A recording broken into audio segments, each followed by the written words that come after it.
A simple quarter from 1967 that looks like every other one, but is secretly worth the kind of money people spend on a new car, a dream vacation, or even a down payment on a house. Many people toss quarters into jars, leave them in pockets, or spend them without thinking, but some 1967 Washington quarters are so rare that collectors will pay anywhere from $50,000 to $85,000, and in the right condition, even more than $100,000. This might sound unbelievable, but it's the truth, and today I want to tell you the simple, easy-to-understand story of why these special coins exist, what went wrong at the U.S. Mint, and how these mistakes turned into treasures that everyone hopes to find. In the mid-1960s, the U.S. Mint was under huge pressure because the country was having a major coin shortage. Stores didn't have enough coins, banks didn't have enough coins, and people were hoarding silver coins because the price of silver was rising. To fix this, the mint changed the metal of coins and started making them out of copper and nickel instead of silver.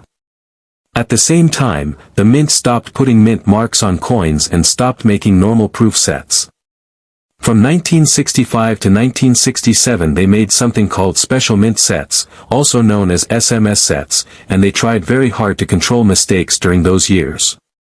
But even with all that control, some mistakes still slipped through. And those mistakes are what make certain 1967 quarters incredibly valuable today. One of the most valuable types is called an off-metal or wrong planchet error. A planchet is the blank piece of metal used to strike a coin. A quarter is supposed to be struck on a copper-nickel planchet weighing 5.67 grams, but sometimes the mint accidentally used the wrong planchet. In 1967, a few quarters were struck on silver planchets, even though quarters weren't supposed to be silver anymore since 1964. These mistakes are extremely rare and are the kind of coins that collectors go crazy for. If a 1967 silver planchet quarter appears in excellent condition, it can sell for more than $50,000, and nicer examples have reached $85,000. Some experts believe that the best possible example, if found today, could even hit $100,000 or more. That is why coin hunters check every 1967 quarter they find, hoping to discover one of these unbelievable errors. Another type of valuable error is called a double die, which happens when the metal dies that stamp the coin shift slightly and create a doubling effect. This doubling can appear on the letters, the date, or even Washington's face. Most double dies from the 1960s are mild and not worth a lot, but a strong double die from 1967 would be a huge deal. If someone finds a very bold, clear double die in great condition, it could easily be worth $20,000 to $50,000 or more. And because only a few strong examples are known, discovering a new one would be like hitting the jackpot. These coins are so valuable because they were never supposed to exist, and their rarity makes collectors willing to pay incredible amounts.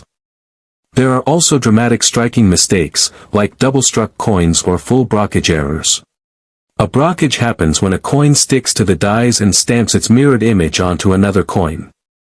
These are some of the coolest looking errors because they almost look melted or warped, and they're impossible to fake easily. A full brockage 1967 quarter in great shape can bring $25,000 to $50,000 at auction.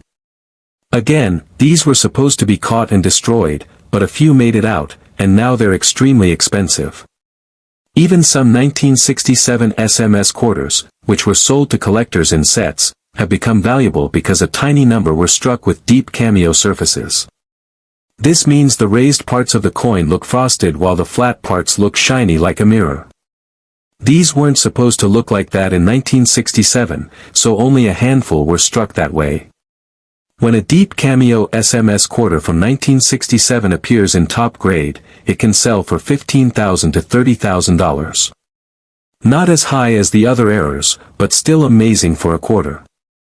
You might be wondering how to tell if your 1967 quarter is special. The good news is you don't need fancy equipment. First, check the weight. A normal one should weigh 5.67 grams. If it weighs more, like around 6.25 grams, you might have a silver one. If it weighs less, it might be on a penny or dime planchet. Second, look closely at the letters and the date to see if anything looks doubled. Third, check for major mistakes like off-center striking, missing pieces, or a strange mirrored image. And fourth, if you have a coin that looks extra shiny or frosted from an SMS set, it might be one of the rare cameo or deep cameo versions. The reason these coins are worth so much money today is simple. They are extremely rare, they come from a strange time in US mint history, and collectors love them because they are physical mistakes that should never have survived. Every year more people learn about them, and more collectors want them, which means demand rises and prices climb higher. So next time you find a 1967 quarter in your change, don't ignore it. That little coin might be worth thousands, tens of thousands, or even over $100,000. The most amazing part is that people have already found these rare coins in old jars, rolls, and collections that sat untouched for decades. Your home might be hiding a treasure without you even knowing it. So check your coins, keep your eyes open, and never underestimate a simple quarter. You never know when you might be holding one of the rarest coins ever made, a coin that turns an ordinary day into something unforgettable.